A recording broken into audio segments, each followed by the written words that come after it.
England had finished day 4 on 21 for no loss. What has happened after first session on this final day is that on the right side of that equation, things remain absolutely unchanged, which is to say that they've lost no wickets even till now. But there's a big difference that happened on the left side of that equation, and that's from 21 they've now gone ahead and posted 117 runs, so 96 more runs being added in this session. They went at 4 and over. There's just about 24 overs being bowled by the Indian team. The weather remains overcast. So much to talk about, and I've got the company of Nikhil and Siddharth as we try and dissect what happened in that first session of this last day of the first test match between the two sides. We talked about how England would love to have set the tempo when we spoke about at the end of day's play yesterday, and they would come all guns blazing. Your thoughts, gentlemen, as we see this first batting effort from this England side? Did they go out all guns blazing? The Indian team or the English team? England. We are talking about the home team. No, Indian team also came out all guns blazing. But the home team first. They left the field as well with all guns blazing. No, see, yesterday when the game finished, I think both of you had picked England to win. I'd given 50% to India, 45% to England, and 5% draw. Yeah.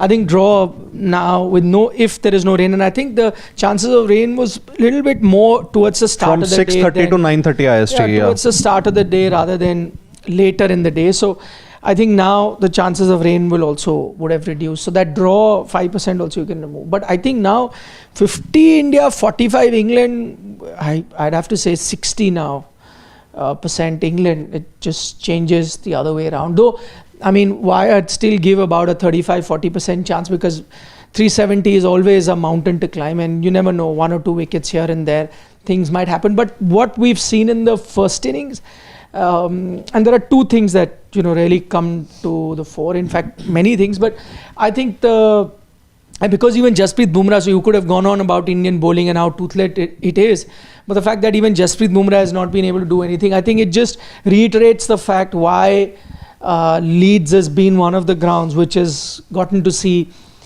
so many 300 plus chases in the recent past. I think there was a game in 2021 where England chased it against New Zealand. Yeah. That was the start of the baseball era. Yeah. So they've played but 19 also they chased that 19 Australia, they chased, England. and then I think previous series as well, Ashes as well. Here. So they've done it against Australia and New Zealand as well. Both times they opted to chase as they did in this match. Yeah, so that's what I'm saying. The fact that Leeds has been one of the grounds where in the recent past you've had 300 odd being chased. What was that? That was this is when they were walking off. A lot of verbals.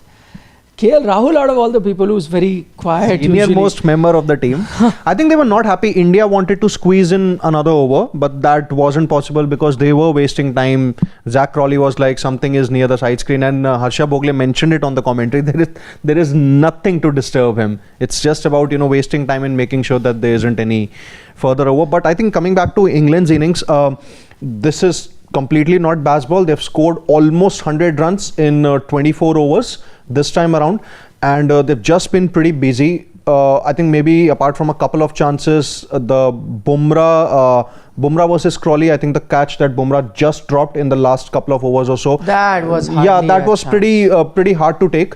But overall, I wouldn't even call that as a drop chance. I mean, I think it amounts to, it'll count as one, but I get your point. It was impossible. Yeah, for a bowler, and especially a fast bowler in his follow through that low. Never but easy, once it carries, I'm saying if you have a look at the scorecard, whenever future reference point, it'll count as a catch drop, but it's a very hard one. No, but if we mention this, it just also misrepresents the fact. I mean, someone who's not seen may think that there was a chance that there was a chance although there was. I'm just saying that it's easy for one to think of that, especially given the kind of catches you've seen get dropped 100 times. That catch, I would expect it to be taken 5 times. Yeah, absolutely. So I mean, it just for someone who's not seen it might think, what a golden chance and you missed it. But that was, I mean, the truth of the matter is there was nothing that the English batters gave you throughout the session. There was no opportunity at all, and that's the worrying sign.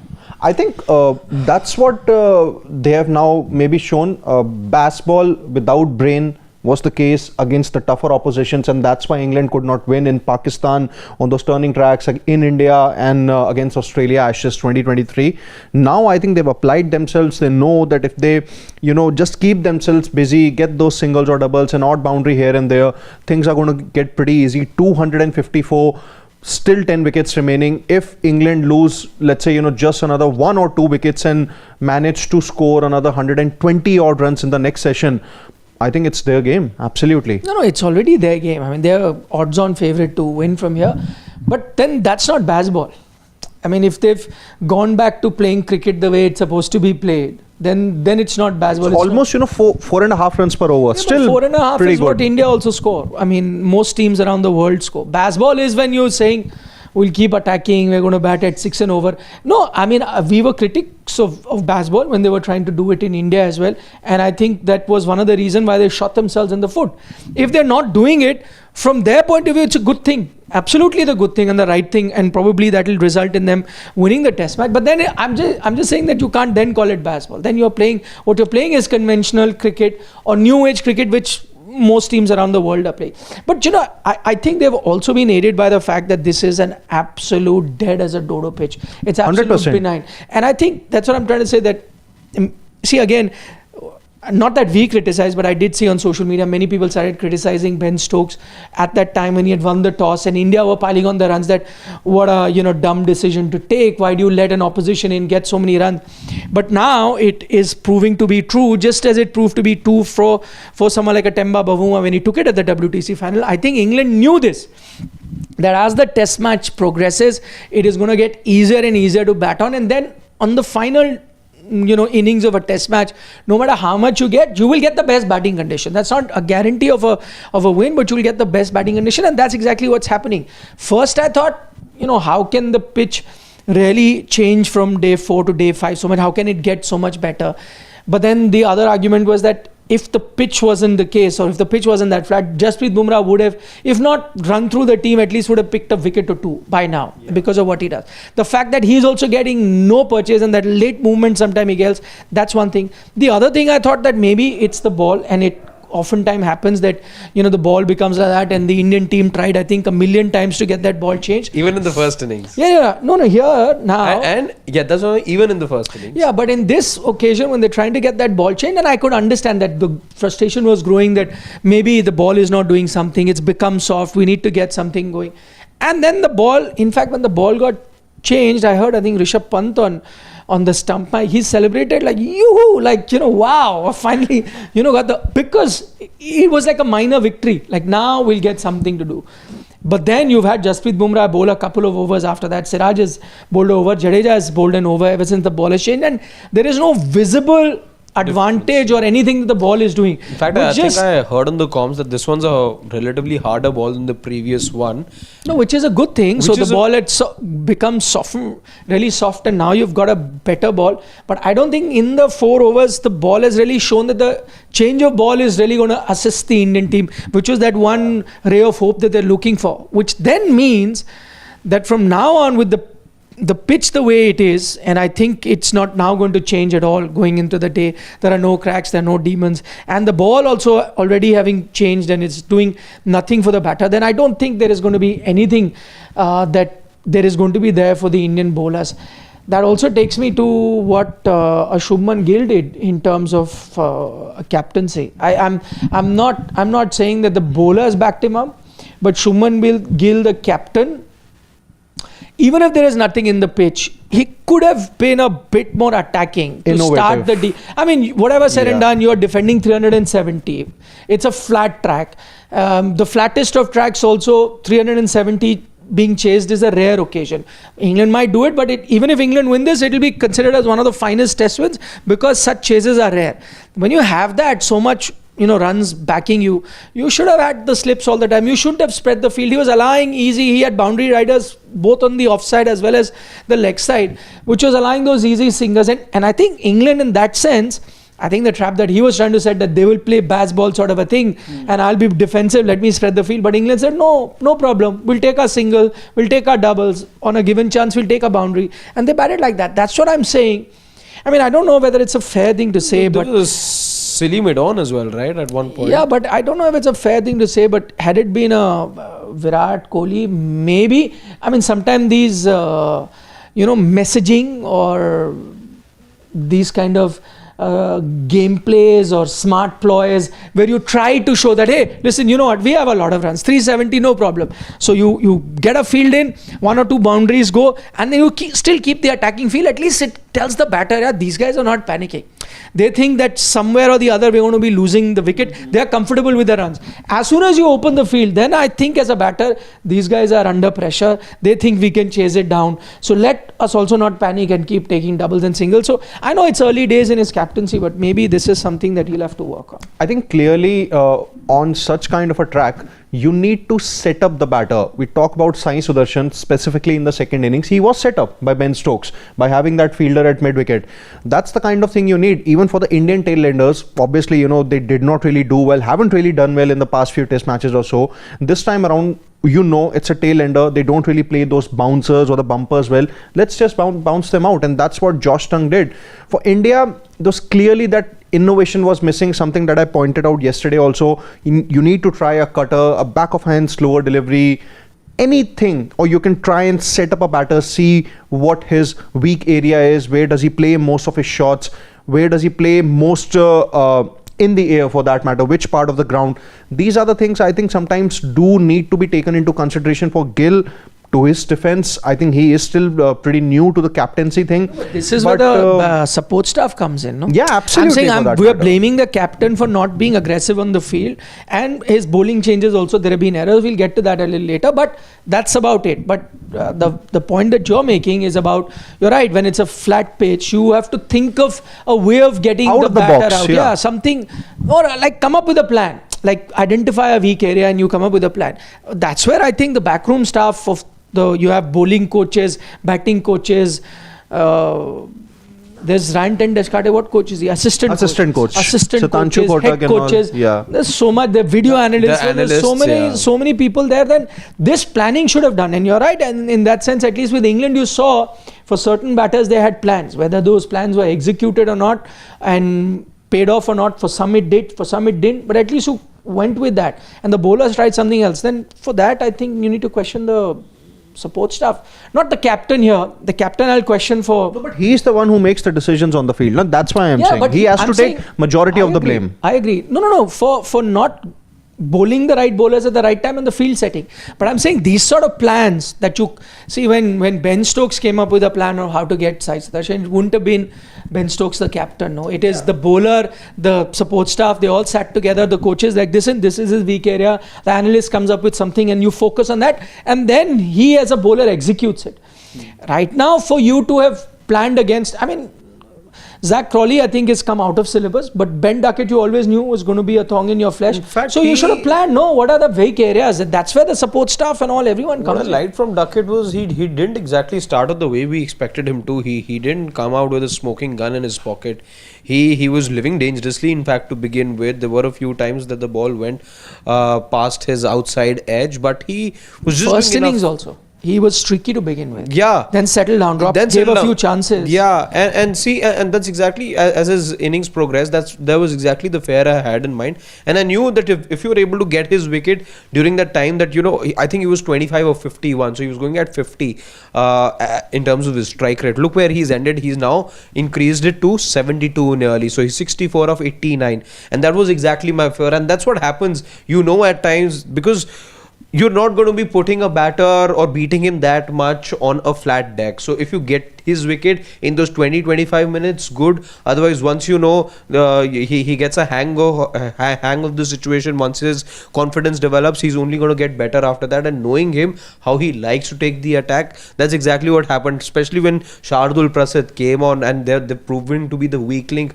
Prasad, I would point out a little more than Shardul, because I think Shardul has gotten his quota of overs, 3. He's not allowed more than 3. Through.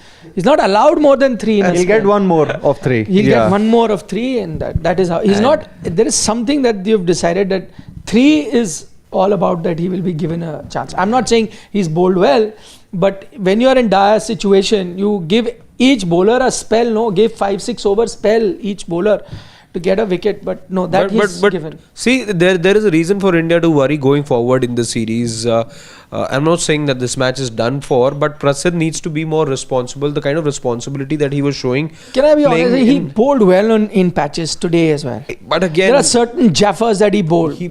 Yes, particularly to Crawley. I think he was making life difficult for Crawley a little more than Duckett. Even Duckett, I remember this one short pitch delivery. It was.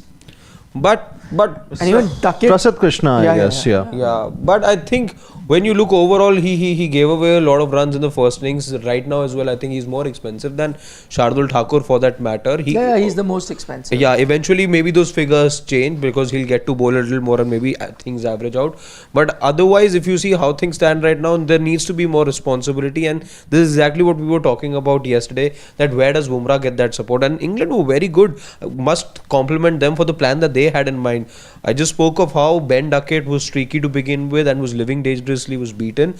But they had a plan. Look at Jasprit Bumrah. He's finished at 2.3 in terms of his economy. The idea was never to attack Bumrah. Besides, if there was a loosener from Bumrah, as you saw right towards the end, there was a full toss. He was going for the Yorker to Duckett. It ended up being a full toss, and then you saw Duckett go on and drive that ball. It didn't reach the boundary. But the plan is simple. You don't do anything to Bumrah. You play defensive cricket. You play conventional cricket, and that's what the two of them did. But when it came to the other bowlers, every loose ball, and there was one in every 6-7 balls that were being bowled by the others, and those were punished. In case of Prasidh and Shardul, little more, because Siraj we still saw develop some sort of rhythm, and it sort of reflects in his bowling as well. He's going at an economy of 2.9, but otherwise you see that there are those other loose ends that England are happy targeting, and what they've finished is with a run rate of 4 in the first session. Things are only going to get better as we talked about in terms of batting conditions, and that's why I fear it's the result that we were hoping doesn't come true. Is looking like you're moving rapidly in that direction now. No, it is clearly. I mean, it's now England's game to lose. I think it's just the case of another 100 odd runs. If India cannot strike 3 or 4 times in the next session, I think then it's game over. See, the moment you strike thrice or 4 times in the next session, then maybe that opening of a draw then comes up, because that'll be interesting to see how I don't think England the draw is happening now. How back England are pushed in the game. Only two results. Absolutely. India win if England collapse, or it's an England win. I think draw only comes in if some game gets washed out with or gets washed or out. Let's say in a scenario where you're doing enough to make England believe that okay, this match is not totally yours. We just pick those 4-5 wickets. How would you stop them? That's what I'm saying. That's the little opening. I mean, the only situation that happens is, you're right, you pick up those wickets, 4-5 wickets, and then towards the end, that tail just hangs on for 15-20 overs, and then they have no intention of winning the game, but there's like, okay, we have to survive 15, and the 8th wicket or 9th wicket stand is, takes them through. That's the only way. I don't know what you can do over here if you're India right now. No, you can do a lot. I think the one thing that they've been guilty of, as I said, the pitch is like absolutely flattened out. It's dead as a dodo, doing nothing. The ball that they've got it changed, is doing nothing. But I think the one thing they've been guilty of, apart from Shubman Gill not being aggressive, maybe now, but now also if you go aggressive, then it's not the right position, because now you don't have 371, which you had at the start of the day. So now that even that opportunity is gone. But I think what the Indian bowlers have been guilty of, I think, is bowling. They got their lines right. I think bowling too straight. And I agree that that's Jasprit Bumrah's formula. He gets you out, either bowled or leg before, and that's how he goes.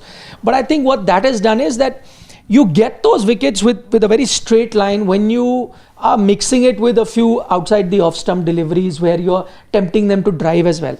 I think you've kind of eliminated that sort of even Siraj, a couple of times when he was very close to getting the wicket, was the one that was coming in for Zach Crawley. So I think what they've been focusing on is mostly stump to stump line, either get a bowled or get a leg before.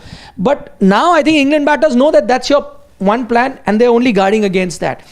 That's where you needed to mix by having a few outside the off deliveries, keeping them tentative. And there are a few plays and misses that happen every time you adopted that line, whether it was Duckett or whether it was Crawley. I think Crawley a few times against Siraj. Duckett happened against Prasidh Krishna as well as a few times.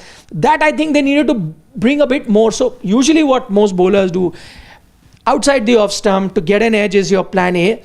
And sudden surprise is when you go stump to stump line and bring one in. I think for India, it's been the other way around, where your go-to has been stump to stump, attacking the stumps, and then you bring out a delivery outside the off as a surprise. But that's not working. I think there have been more than enough, times that they've just allowed that to go through, or I've tried to fiddle with it and pulled out last moment. I think the line has been an issue for the Indian team, whether they work on it now after lunch and when things change. But the few things that they had which could have put pressure, pitch crumbling, that's not happened. The scoreboard pressure, that is now completely gone out, because you've chased down 117 already from that 370 sort of a total. That's also gone out. You've not lost a single wicket. Cards are with England. And even I think the conditions also, like when India were bowling in the first innings, the sun was out for majority of it. This time around, you have a good amount of cloud cover and still cold also. Yeah, cold Everyone's also. got jumpers out. Yeah, so nothing much that they have been able to do. So most crucial session coming up. I've made it a point. I'll remind Siddharth that every day, because honestly, it does feel like a crucial. Because match will be decided. Day 3 opening session. See, it was the one gone by was also crucial in the sense that I agree. Maybe this one wouldn't have been as crucial if you had done well in the first Second one. most crucial session of the match. See, I remember saying yesterday night that all 3 sessions are going to be crucial. Who can actually now? I can only see 2 bowlers who can really bring you back into the game. And I'm only saying that because of the conditions now. One, of course, Jasprit Bumrah, because it didn't require. And the other could be a Jadeja. Because that's of the rough patch, yeah, correct. I'm just saying a few balls, misbehaving allows you some sort of a comeback. You could have like a Siraj or Prasid or even Shardul when you pick a wicket or 2 as a surprise, if that happens at all. But I don't think you are seeing a position where they can be the bowlers in the whatever 30-20% chance of that you have winning the game, that they can be the bowlers. Yeah. It only has to be a Bumrah and a Jadeja at this stage. Not that Jadeja has inspired confidence, but I'm just saying because of the nature of the bowler that he is, because you're batting last. But that rough also, the patch where it is, I don't see how a left armer gets to extract anything out of it. No, but it's a negative line where they're trying to get to runs, you're trying to waste time, so you do it. Giles bowling to Tendulkar, troubling him, and finally he gets irritated, comes out. That's one. For the left-hander, you can use that rough for a Duckett and the various other left-handers like Stokes or whoever comes into bat. Next couple of guys again will be right-handers only. Then you have to wait for Stokes to come. Yeah, no, I hope that Bumrah takes the right-handers. But yeah, as things stand right now, England looking good to chase it down. Yes, can we have a few questions, Shivam? It's all gloom over the stadium and in the Indian dressing room. I heard one fan, you can hear the fan today. No, it's not a packed house, it's less crowd. So when there's less crowd, everything from the crowd you can hear. One guy who said very clearly, I could hear, on the stump mic only it got caught because everyone was quiet. He's like, "Arey yaar, ek to le lo." I could hear that. He screamed. Was it right towards the end? No. When the cameras was chasing them? No, it was after the first half. I could hear some Bumrah chants. That those were also very clearly audible. It was I think about half an hour left for the session to go, around that time. One guy screamed, and if I could hear it on the stump mic clearly, the any mention team of also heard. Ben Stokes around those statements? No, not yet. Not yet. Ben Stokes will be celebrated if he reaches. Pawan Hola has a comment. Don't call yourself an all-rounder if you cannot perform with the bat when needed and get at least 2 wickets or contain runs by bowling good spells. Obviously, he's referring to Shardul Thakur here. No. I think also Jadeja. Could be, but at least Jadeja scored something in the second innings, so maybe but he means more for Shardul. But in Shardul's case, how many overs has he bowled? That's what I'm saying. 9. His Shardul needs to be criticized for his batting. I think he needed to chip in a bit more. If he's been looked at as all-rounder, he can't be batting as just a bowler. Then you might as well go on with an out-and-out bowler. That I completely agree with. But in terms of his bowling, that I've maintained this throughout, that you needed to give him a bit more overs. Once again, you're giving 3 overs, not really a spell for a fast bowler. You need to give him, and that's all he gets. The only silver lining for him is at least he got it before the 40th over today, at least a chance to bowl. But then this ball and this pitch is also doing nothing for him. And he's the kind of bowler who requires assistance, whether these are overcast conditions or something from the pitch. And there is absolutely nothing on offer for the kind of bowler that he is. That, of course, begs the question, maybe for these kind of conditions, maybe when you're playing in Manchester where the ball does a lot, maybe that's the place where you play someone like, or maybe even Lords to that extent, play someone like a Shardul who requires assistance, and maybe in this you go with a Kuldeep Yadav sort of a bowler, or even an Arshdeep or somebody like that. Maybe this is not also the right place for Kuldeep the bowler to flourish. I don't think these are the conditions. He needs the ball to move a bit. He's not express pace, right? He's not going to hit the deck and do something with it. Not also something that can get some sort of seam movement happening. He usually tends to get the ball to move in the air and then get the wicket, not off the seam as well. So I don't think it was the ideal ground to have played a Shardul Thakur. Now looking at the way the match has panned out.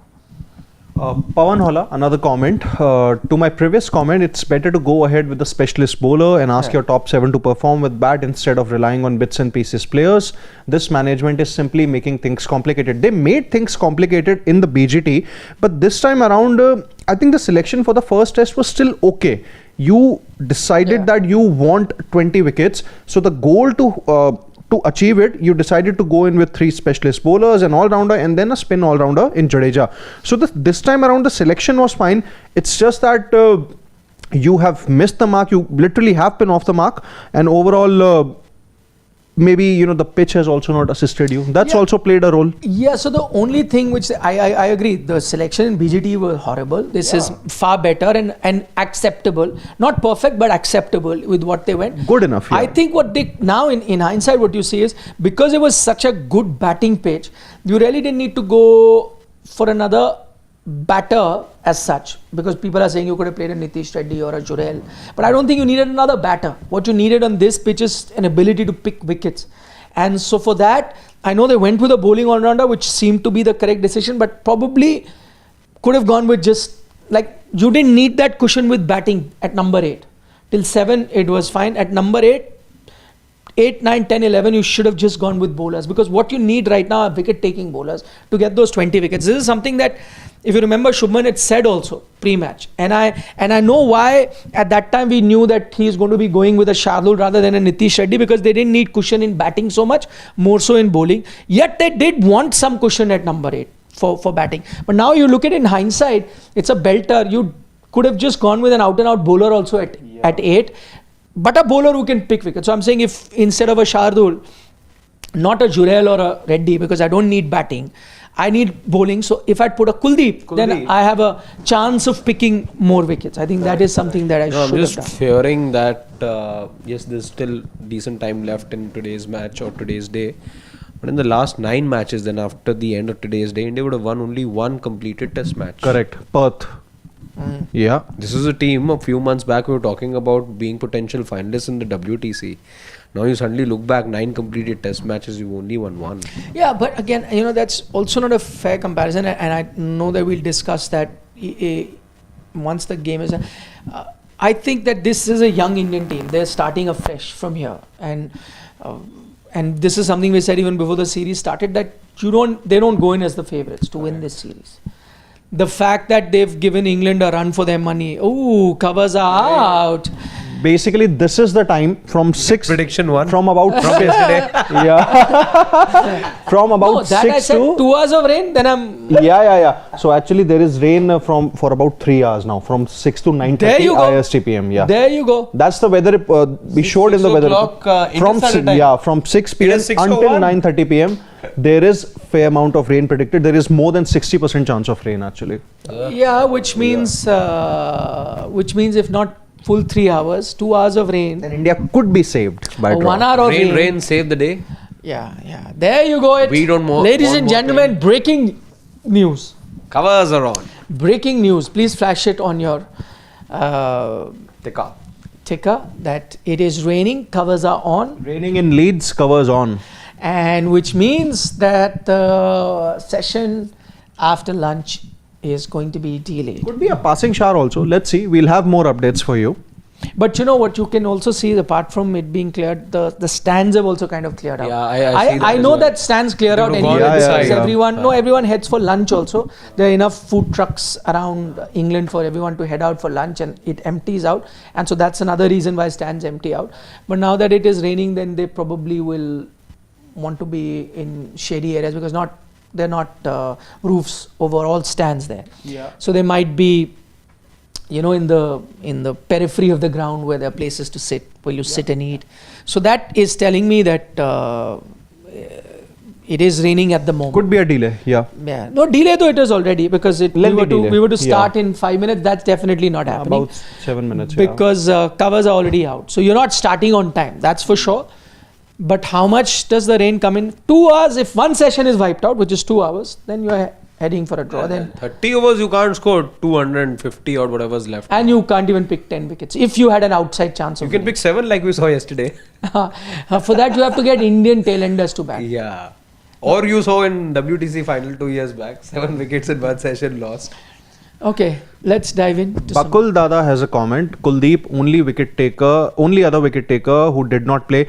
I think Good point. I actually wanted to come to this comment. I remember this quote from Anil Kumble about I think 15 years back, when he said that it's not necessary for the Indian team to play 3 or 4 seamers in overseas conditions. You can go with 2 spinners also and 2 seamers. You have to look at your strengths. And I think this is where India are clearly missing the plot every single time with Kuldeep Yadav, because they are wasting his best years in Test cricket. In white ball, he's obviously a certainty, no problem there. But this time around, I think when you know that you need to get those 20 wickets, you need to surprise this England opposition also. They're not really rattled by pace. Let's just try Kuldeep Yadav. I think this could be a thing. And if I am the captain, if I have to play Kuldeep Yadav for the remaining matches, I am even willing to leave out Ravindra Jadeja if I have to just go in with one spinner. Let's say, you go in with Nitish Reddy, even drop a seamer, you'll have to get Kuldeep that Yadav. balance right then. Yeah, because correct. I think with Jadeja, the batting comes in. So if you leave him, maybe then Nitish Reddy, comes in as a batter. So I think Kuldeep has to play. He does not perform, then it's going to be a different discussion altogether. But he needs to be challenged in these conditions, and with Kuldeep, the variety he offers, I think he has to play. Even I said this thing before the beginning of the series, that I would play Kuldeep Yadav all 5 matches, but I think going by the trend, I can only see him playing in the Oval Test. No, but this also I don't agree with, because as a lot of times, it's not Anil Kumble, a lot of people have said play your best bowling attack, forget about the conditions. So even if you get, let's say, different conditions going forward. Yeah, unless you're playing Manchester and it is really... That's a different thing.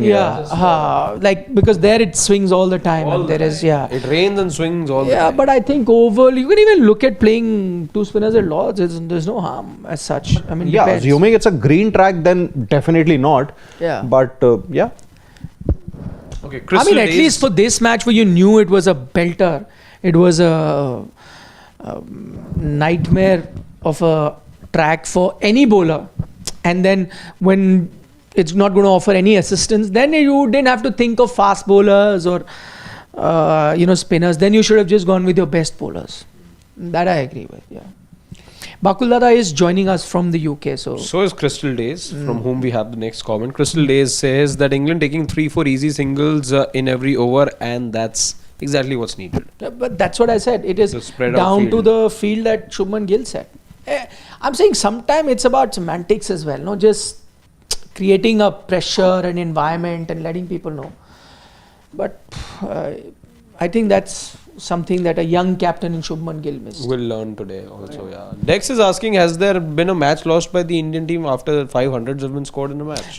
Good question, Dex, because that's exactly what I was thinking. And in fact thought of it, that if India first lose time as we saw 5 centurions. 500s and you've lost a test match, and I was like, oof. When does that happen? I did think of that, Text. Good point. We'll just dive into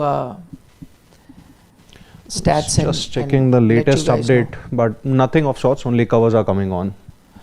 Okay. Ashish Chandelier says we are near Lord's category of epic defending. Runs required with 10 wickets remaining. Can we do it twice?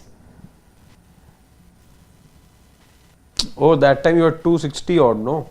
I think it's the 270 odd, yeah. Ah. When Ishant Sharma took that 7 wicket. At least, at that time. I think he's talking about that. Yeah, I think so. At least at that time, you had a captain who just went to the bowler, told him that let's try bouncers consistently, let's see what happens. This time around, I'm not sure if anything like that is happening. You need a strategy, that's the point. Correct, absolutely. We discussed that at length. And Priyanshu is saying exactly that. That Nikhil sir, India, rather than just standing, should at least try some bouncer plan. You're right, pack one side up, call fielders up, let them take risks, stop these easy singles. Collapse can still happen, I feel. He still feels there's a collapse on the horizon. That's why, yes, I'm not saying India are out of it. There's a reason, again, I repeat, that 370 is a rare thing, because somewhere or the other in a game, there's a cluster of wickets that fall and then everyone changes their outlook. So yes, the game is still there, but now England have clearly gone ahead in this test match where we stand. But you're right, we discussed that for the last 40 odd minutes, exactly this, that India were found wanting in terms of that attacking mindset. At least play with the mind of the opposition batters, which you didn't do, and you should have utilized that 370 that you have on your board to be, to not bully an opposition, but make them realize that, listen, we are far ahead, you have a mountain to climb. You didn't make them realize that. You thought that, that baseball thing which they believe in, you showed them that you also believe in that, and that you're going to be hitting. So you've gone with that reputation and you spread the field out. I think that was a big error by Shubman Gill. And I agree on the other front, we discussed strategies as well. No game plan as such you've come with. Plan A is not happening, plan B is not happening. You have to come up with some sort of an attacking mindset for everyone. And I think the pitch cover is off. We could then begin on time. And then maybe rain comes again and then. Yeah. Maybe it was those 3 2 hours you said, no, on and off. From like 2 p.m. UK time until 5 p.m. there is showers predicted, Amit is saying, Nikhil sir, what bowling combination would you suggest India for the next match? Assuming India are 1-0 down after this, I would be tempted to drop Ravindra Jadeja and bring in Kuldeep Yadav. I wouldn't. Maybe make a couple of more changes so as to accommodate, Nitish Reddy also to lengthen the batting. But Kuldeep Yadav has to play. Yeah, I'll get. Again, depends on the pitch also. Yeah, you can still have your 3 seamers. I think despite all this, maybe despite his poor performances, I am still willing to give Mohammad Siraj one more chance. Prasidh Krishna still pretty new to the test arena. So I think assuming Bumrah plays, Bumrah, Siraj, Prasidh, then there's going to be, I think, Shardul, one more game for me at least.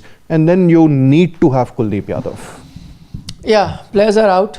I don't know. I'd want to Have a look. Yeah, Edgbaston also can be sometime a good batting pitch. It can turn out You're not to playing be. Southampton this time, no? No, we could have a good batting pitch there. So I don't know whether it'll be like that. England chased 300 plus down there as well. So if it is a pitch like that where then I'm happy going with 2 spinners also.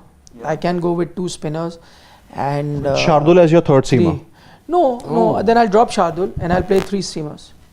I'll play 3 seamers and 2. Which means that you will have batting only until 7. Yeah. But I'm saying on a good batting pitch, like in this match also, I could have done with just 7 batters as such, with Jadeja there. If top 7 are not scoring consistently, then you cannot really expect that. Correct. And then I would have just had 4 bowlers. Piyush Nandre says he's just seen your old video of Anushka Sharma cheering for you. Yes, Piyush Nandre, she did. You posted it a while back. This is before. No, I posted it long ago. Somebody. Yeah, like a few months back, I remember you. Year ago. Cheering for you? You were like playing a match or something? No, I was jumping over a pit of fire. I'd done a show with her. There was a show we used to do called Jai Jawan. So she was the guest, I was the anchor. So there you have to do like the army obstacle course with anything. So she was cheering while I was doing that. This is before she met Virat Kohli. Yeah. But there, copyright hai bhai.